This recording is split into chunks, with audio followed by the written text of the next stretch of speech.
आम आदमी पार्टी को लेकर हरियाणा कांग्रेस में नाराजगी दिख रही है। आपसे गठबंधन ठीक नहीं है, रणदीप सुरजेवाला ने कहा है।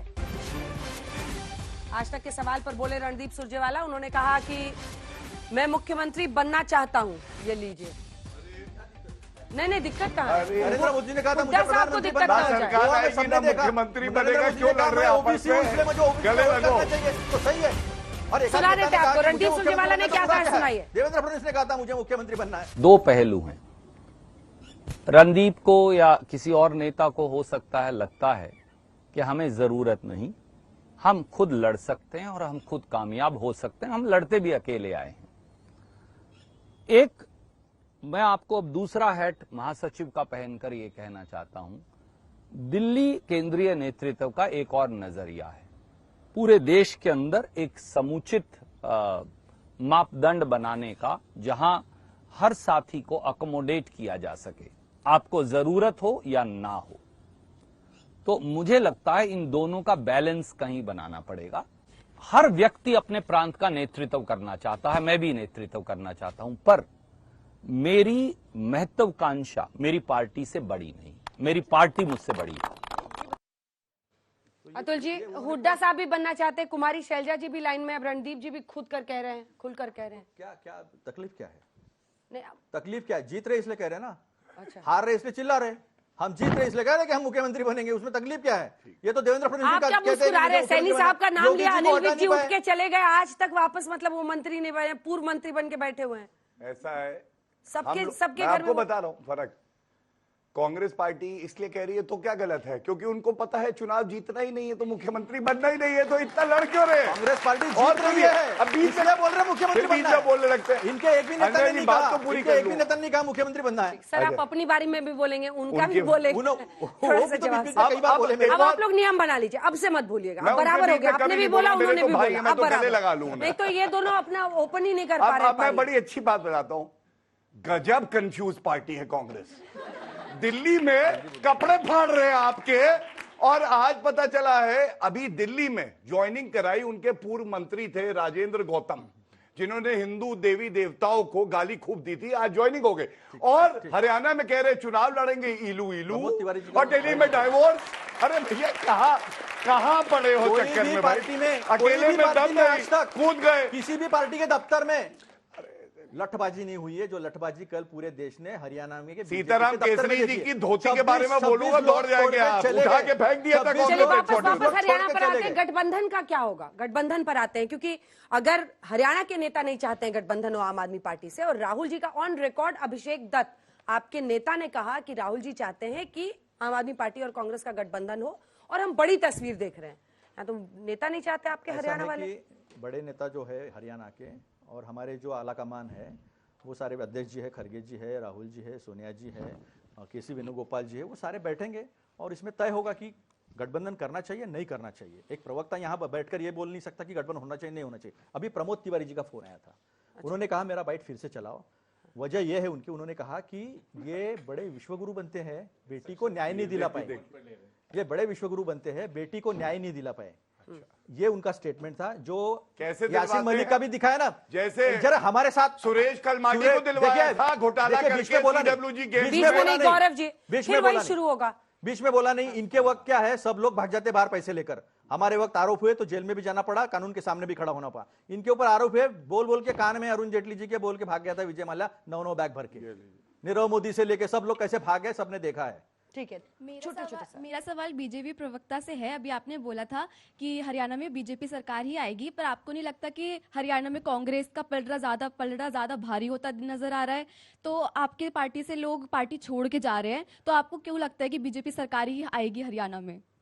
मैं इतना ही कहूंगा, पहले अर्ज कर दूं आपकी शान में, हम वो दरिया है जिसे अपना हुनर मालूम है, हम जिस तरफ चल देंगे रास्ते बन जाएंगे। तीसरी बार भी भाजपा आएगी। और वजह बताता हूं, वजह क्या है, वजह बताता हूं। ऐसे ही नहीं, मेरी बहन कहे अरे शेरो शायरी में ही पूरा जवाब दे दिया, कुछ बताया ही नहीं। वजह बताता हूं। देखिए 10 साल जनता ने हमें आशीर्वाद दिया और पुनः देगी। 10 साल सत्ता से दूर रखा, और जब भूपिंदर हुड्डा थे ना, तो एक देश का दामाद था जिसका नाम है रॉबर्ट वाड्रा, उसको आवंटन करते थे जमीन का। और हमने क्या किया, हमने किसानों को उनका सम्मान दिया, महिलाओं को सम्मान दिया। अभी एमएसपी की बात कर रहे थे, ये नहीं बताएंगे कि सारी फसलों 24 फसलों पे हमने कहा कि हम एमएसपी करेंगे लागू। और सबसे बड़ी बात है, किसानों के लिए बता दूं, जमीन हड़पी तो इन्होंने हड़पी, और हमने 3,10,000 करोड़ रुपया प्रधानमंत्री किसान सम्मान निधि में अकेले दिया है। ये नरेंद्र मोदी जी की ताकत है, हरियाणा के सीएम की ताकत है, और इसीलिए हमें विश्वास है अपने काम के बल पे ईमानदारी से काम किया ठीक है, छोटा सा इसलिए जवाब आएंगे दीजिएगा। वापस। मैं उनसे भी दुष्यंत चौटाला पे एक सवाल ऐसा है कि इन्होंने तो हर दरिया में जो है, हर दरिया में अरे आपका दरिया तो सूख हर गया दरिया है। में हर दरिया में इनके पुलों को हमने जल समाधि लेते हुए देखा है। हर दरिया में हमने इनके पुलों को जल समाधि देखा है, और जितने रास्ते बने उसी गड्ढे में बीजेपी को गिरते हुए देखा है। अभी एक बात अभी इसमें यह है कि किसानों के ऊपर जीएसटी किसने, ट्रैक्टर पर जीएसटी, कीटनाशक पे जीएसटी, खाद पे जीएसटी, उनको जो एमएसपी दिया है उसमें भी झूठ बोला, C+2 का था, C1 दे दिया। इन्होंने किसानों के साथ जितनी किया है कि दलहन आप कमाओ, दलहन बाहर से लेकर आए, उसका रेट गिरा दिया। अभी सोयाबीन हमारे महाराष्ट्र के और मध्य प्रदेश के किसान ने अच्छी की है, 4,900 के ऊपर उसकी एमएसपी है, लेकिन किसानों को मिल रहा है 4,200 रुपया। प्याज के इन्होंने ऐसे हाल किया है, तो प्याज का किसान तो इनको खड़े नहीं होने दे रहा है, वहां सारी जगह ये हार गए हैं। तो हर चीज के साथ इन्होंने जो धोखा किया है, इथेनॉल की पॉलिसी, वहां पर भी धोखा किया। किसान के साथ धोखा कुछ नहीं किया, इसलिए किसान ने इनको वही गड्ढे में जो बात कर रहे थे ना, उसी गड्ढे में इन्होंने उतारा है। प्रतीक सोम साहब, आपकी पार्टी तो वैसे ही साफ हो गई है जी। कौन बचाए, माँ और बेटा? मतलब जैसे एक तो आप सरकार से अलग हुए, उसके बाद से उनको लगा बिहार है कि क्या फायदा है, तो कैसे कहां से ला रहे हैं फिर फ्रेश न्यू कैंडिडेट? जब दोनों तरफ से मुहावरे आ रहे हैं तो मैं भी बोल दूं, जहर का स्वाद पूछना है तो शिव से पूछो, मीरा से पूछो तो अमृत ही के बताएगी। ये अमृत ही अमृत बता रहे हैं। जो जहर का स्वाद है वो तो लोकसभा के चुनाव में पता लग गया। 4.5 साल जहर जी, पीते रहे आप। अभी मेरे को बताने तो दीजिए। लोकसभा के चुनाव में देखिए आप एक चीज हो गई। जब आप इन दोनों की लड़ाई में इनको रोकते हैं और मेरे जवाब में आप मेरे को रोकते हैं, मेरे को पूरा बोलने दीजिए।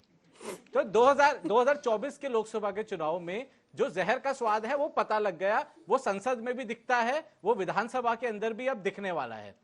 आपकी जो बात आई कि अब सिर्फ माँ और बेटे रह गए, 2019 में जब हम चुनाव में गए, 10 महीने पुरानी पार्टी थी। अनिल जैन जी बीजेपी प्रभारी ने एक स्टेटमेंट दिया था आपके चैनल पे, they are nothing but bunch of boys. ये जवान लड़कों की टोली है। 17.5% वोट लेकर आए 10 महीने की तैयारी के अंदर, और अब हम लगभग 5.5-6 साल से अब तक संगठन खड़ा कर चुके हैं। आज आप हमको बुला रहे हैं, टाइम्स नाउ आज हमको किंग मेकर की फिर पोजीशन दे रही है।